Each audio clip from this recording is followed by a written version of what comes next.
Hello दोस्तों, स्वागत है आप लोगों को मेरे चैनल पे। मैं पहले ड्रीम डी कोड सीरीज बना रही थी और बंद कर दी बीच में। कुछ और काम आ गया और कुछ और चीज़ों पर मैंने वीडियो बनाया, तो मैंने सोचा फिर कंटिन्यू करती हूँ। ठीक है, तो जो डिवाइन फेमिनाइन होते हैं वो लोग बहुत ज़्यादा इंट्यूटिव होते हैं। ठीक है, वो लोग अगर हीलिंग नहीं भी किए होते तो भी उनको काफ़ी सारी चीज़ें चैनलाइज हो रही थी, हालांकि वो लोग डिकोड नहीं कर पा रहे थे। ये चीज़ मैंने भी फील किया और मैंने कुछ फेमिनाइन लोगों के साथ ये बातें शेयर की और उन लोगों ने मेरे को ये बातें शेयर किया, तो वो रिजुमिनेट हुई कि उन लोगों को भी हीलिंग से पहले ये चीज़ें बहुत सारे चैनलाइज हुए हैं। जो चीज़ें वो लोगों ने ड्रीम में देखा है वो चीज़ें सच होता था। ठीक है, यानी कि आने वाले घटनाओं को वो लोग पकड़ पाते थे, उनको चैनलाइज्ड होता था। जाने की हीलिंग से पहले भी वो लोग टाइम ट्रैवलिंग करते थे। ठीक है, क्योंकि डिवाइन फेमिनाइन इंट्यूटिव होती है और ये जो जर्नी सिर्फ इस लाइफ का नहीं है। ठीक है, ये पास्ट लाइफ का भी है, हो सकता है कुछ लोगों का उसके भी जो पहले वाले जन्म क्या बोलते हैं उसको भी, मतलब ये कुछ लोगों का जो है तीसरा लाइफ है स्पिरिचुअल जर्नी में। मैं ये बात बता चुकी हूँ कि सिर्फ हीलिंग करने से ही कर्मा रिलीज नहीं होते या आत्मा प्योर नहीं होता।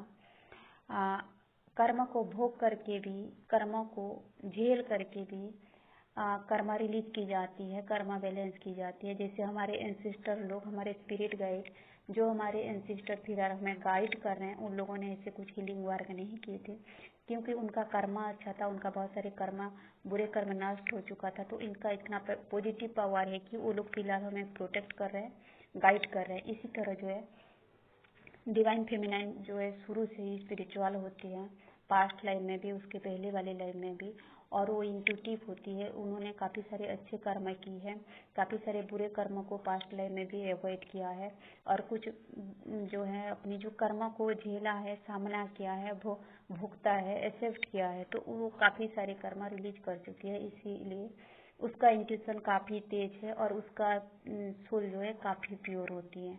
ठीक है ना, बहुत ज़्यादा वो इंट्यूटिव होती है, प्योर सोल होती है। तो इसीलिए वो जो है काफ़ी सारी चीज़ों को डिकोड कर लेती थी बचपन से ही। ठीक है ना, उनको काफ़ी सारी चीज़ें अंदाजा होता था कि मेरे लाइफ में ऐसे ऐसे चीज़ें आएंगी। जैसे मैं एक बात बोलती हूँ कि मुझे ऐसा पता नहीं क्यों लगता था कि मुझे अच्छी डिग्रियाँ लेनी चाहिए। हालांकि मैं गांव की लड़की हूँ और मेरे गांव से कोई इतना ज़्यादा पढ़ाई नहीं की जितना मैंने किया है, और मैंने मतलब 2-3 डिग्रियाँ ले ली। ठीक है, मैं मिडिल क्लास फैमिली घराने की हो करके भी, और कोई मिडिल क्लास फैमिली के लोग ऐसे मतलब पढ़ाई नहीं करते थे और मेरे इतना जोश से कोई इतना पढ़ाई नहीं किया। ठीक है, तो कुछ चीज़ें जो है हम आने वाले घटनाओं को हम पकड़ लेते हैं, जान लेते हैं, अंदाजा हो जाता है। मेरे को ऐसे क्यों लग रहा था दिल से, मैं इतना मतलब इंस्पिरेशन फील की कि मुझे हायर डिग्रियां लेनी ही है, मुझे अच्छा पढ़ाई करनी ही है। सिर्फ पढ़ाई पढ़ाई मेरे को ना इतना जो है अंदर से जो मेरे को कोई फोर्स कर रहा था। ठीक है ना, मैं रात को सो जाती थी कभी मतलब 10 बजे 9 बजे, तो फिर उठ के फिर मैं पढ़ाई करती थी 11 बजे 12 बजे 1 बजे 2 बजे तक। इस तरह का ना एक जुनून की टाइप का मैंने पढ़ाई किया। ठीक है ना, क्योंकि हमको कहीं ना कहीं हमारी आत्मा सजग कराती है, आने वाले घटनाओं को हमें उसके बारे में हमें ज्ञान देती है। जैसे फिलहाल मेरे को अभी शादी नहीं हुई या मैंने शादी नहीं की और मुझे काफ़ी सारे स्ट्रगल करना पड़ा। फिलहाल मैं स्पिरिचुअल जर्नी में हूँ। मुझे मनी प्रॉब्लम हुई, मुझे घर में थोड़ा दूरी बना के रखना पड़ा। ठीक है, तो वो चीज़ें मैं डिकोड कर पा रही हूँ कि उस वक्त मैं इतना मोटिवेशन क्यों फील कर रही थी, क्योंकि मैं इंट्यूटिव थी। मेरी आत्मा काफ़ी हद तक सजग थी। ठीक है ना, काफ़ी हद तक मैं एवेकन थी। ठीक है, तो पढ़ाई मेरे दिमाग में एक ही, क्योंकि मैं उस वक्त वही चीज़ कर पाती थी और कुछ नहीं कर पाती थी। तो मेरे को लगा कि हायर डिग्री, पढ़ाई, अच्छा मार्क लाना, अच्छा पढ़ाई करना। मैं बहुत ही ध्यान से मैं पढ़ती थी।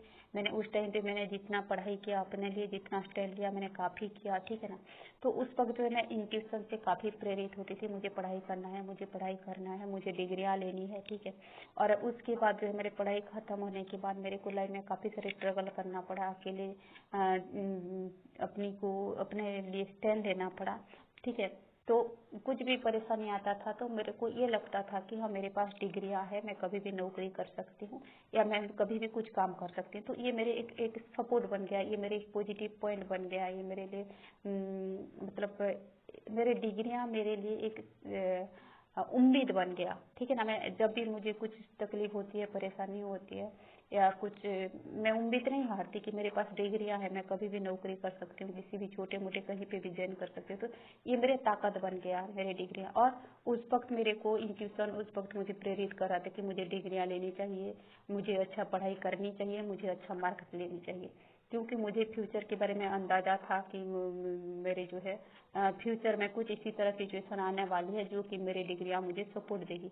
और फिलहाल मैं कुछ भी परेशानी होती है तो मेरे को सुकून मिलती है, तो मैं कहीं भी कभी भी चाहूँ तो मैं नौकरी कर सकती हूँ और मैं कुछ ना कुछ कमा सकती हूँ। ये थी कुछ इंट्यूशन की बात है। दूसरी चीज ड्रीम डिकोड जो है, हमें सपने जो दिखाई देती है वो पास्ट जो है आने वाले घटनाओं के बारे में होती है या तो पास्ट लाइफ की कुछ घटनाओं के बारे में होती है। हम हीलिंग से पहले ये बात नहीं सोचते, क्योंकि पास्ट लाइफ के बारे में हम इतना नहीं सोचते या हमें बताया नहीं गया होता या उसको एक इल्यूजन बोल के बताया गया होता है। तो हम पास्ट लाइफ के बारे में इतना नहीं सोचे होते, तो हम काफी सारे ड्रीम जो है डिकोड नहीं कर पाते। और हम जो है उसको जो है आने वाले घटनाओं के साथ जोड़ते हैं। जैसे कि मैं एक बात बोल रही हूँ, जब मैं पढ़ाई कर रही थी, मैं 20-22 साल की थी, जब मेरे शादी की बातें चल रही थी, उस वक्त मुझे कुछ ड्रीम ऐसे आते थे कि मैं एक छोटे छोटे बच्चों को खिला रही हूँ, पिला रही हूँ, ठीक है ना, गोद में पकड़ी हूँ और वो बच्चा जो है डेथ हो रहा है, मर जा रहा है। ठीक है ना, बच्चे मर जाते थे, 6 महीने की बच्चे, 6 महीने मतलब जो जन्म होने से पहले वाले बच्चे, 7 महीने बच्चे यानी कि जो एबर्सन हो जाता है, ठीक है ना, छोटे छोटे बच्चे, उसी बच्चे या तुरंत पैदा होने वाले बच्चे, इसी तरह का मैं खिला रही हूँ। वो हाथ पैर हिला रहे हैं और तुरंत जो है ना वो डेथ हो जा रहे हैं, कि सुन नहीं रहे हैं और वो मुर्दा हो जा रहा है। ठीक है ना, कि मुर्दे बन जा रहे हैं तुरंत ही, मतलब कि मौत हो रहा है। ठीक है ना, 6 महीने का बच्चा, 6 महीने मतलब जो जन्म होने के पहले जो है ऐसे बच्चा, 7 महीने का बच्चा, यानी कि बच्चा एबर्सन हो जाना। ठीक है, और फिर नया जन्म हुए बच्चा, इस तरह का जो है खिला रही हूँ, अच्छे से हाथ पैर हिला रहे हैं, खेल रहे हैं। ठीक है, और नहला रही हूँ, नहा रहे हैं, और ना तुरंत जो है वो लोग सुन नहीं पा रहे हाथ पैर नहीं हिला रहे हैं, यानी कि डेथ हो जा रहा है, लेकिन मौत हो रहा है उनका। तो इस तरह का होता था ड्रीम, और मैं उस वक्त में उठ के बैठ जाती थी और मेरे छाती पर धड़ धड़ होता था डर के मारे, कि मुझे ऐसे लगता था कि ये जो ड्रीम आ रही है, क्योंकि मेरे हर ड्रीम सच होते थे और काफी सारे डिवाइन फेमिनाइन के ड्रीम सच होते थे। ठीक है, उनको फ्यूचर के बारे में, पास्ट के बारे में चैनलाइज होता था, तो काफी सारे डिवाइन फेमिनाइन को ये चीजें चैनलाइज होता था। तो मुझे ये लगता था कि ये जो ड्रीम आ रही है, मुझे आने वाले जो है मेरे शादी के बाद ऐसे ही होगी, मेरे बच्चों की मौत हो जाएंगे। इसी तरह मैं बहुत डरती थी, बहुत घबराती थी, मैं शादी के नाम पे डरती थी। मैं फिर बच्चों के बारे में सोचती थी, मेरे तो सारे बच्चे ऐसे मर जाएंगे, इस तरह हो जाएगा तो मेरा लाइफ में क्या खुशी होगी। इस तरह का ना बहुत बहुत महीने तक, बहुत सालों तक मुझे डर लगा रहा। ठीक है, और वो सारे ड्रीम जो है मेरा क्लियर हुआ हीलिंग के बाद। ठीक है, फिलहाल जब मैं हीलिंग की मेरे स्पिरिचुअल जर्नी के दौरान, तो फिर वही जो है कुछ मेरे को अधूरा कड़ी जो है उसका क्लैरिटी मिली।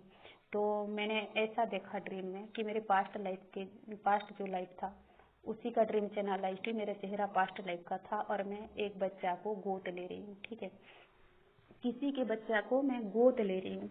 ठीक है, तो मैंने उसी जो है बच्चे का मौत हो जाना, बच्चे एबर्सन हो जाना, 6 महीने 7 महीने का बच्चा जो है जन्म होने के पहले का बच्चा, मतलब पेट में एबर्सन हो जाना होता है। ठीक है, तो मैंने डिकोड किया कि ये जो मैंने पास्ट लाइफ में जो मैंने गोद लिया बच्चा, क्योंकि मेरे बच्चे एबर्सन हो जाते थे या जन्म होने के बाद मर जाते थे, तब मैंने किसी के बच्चा को मैंने गोद लिया। ठीक है ना, मैंने उस कड़ी को इस कड़ी से जोड़ा और मैंने जो है वो ड्रीम को डिकोड कर पाई। तो दोस्तों ये था कुछ ड्रीम डिकोड की बात है, कि कुछ चीजें जो है हमारे पास्ट लाइफ के होते थे और होते हैं, और हम उसको इस लाइफ में जोड़ते हैं कि हमारे जो है ऐसा नुकसान या ऐसे परेशानी में इस लाइफ में होने वाली है, इस तरह का कुछ होता है। तो क्योंकि कभी हमको जो है पास्ट लाइफ का चीजें दिखाई देता है, प्रेजेंट लाइफ का चेहरा होता है, प्रेजेंट लाइफ का कुछ चीजें दिखाई देता है, पास्ट लाइफ का चेहरा होता है। ठीक है, तो हमें ये चीजें डिकोड करके समझना पड़ता है। ठीक है ना, तो ये था कुछ बातें। तो मुझे बहुत मेरे हीलिंग से पहले तक मुझे ऐसे डर लगता था कि मेरे बच्चों का मौत हो जाएगा या अवसान हो जाएगा, इस तरह का मैं बहुत डर रही थी। लेकिन वो चीज़ें रिलीज हुआ, और जब मेरे को ये पता चला कि पास्ट लाइफ में मैंने किसी का बच्चा को गोद लिया, यानी कि क्योंकि मेरे बच्चे का मौत हो जाता था या अवसान हो जाता था, इसीलिए मैंने गोद लिया। तो वो चीज़ें काफ़ी राहत मिली।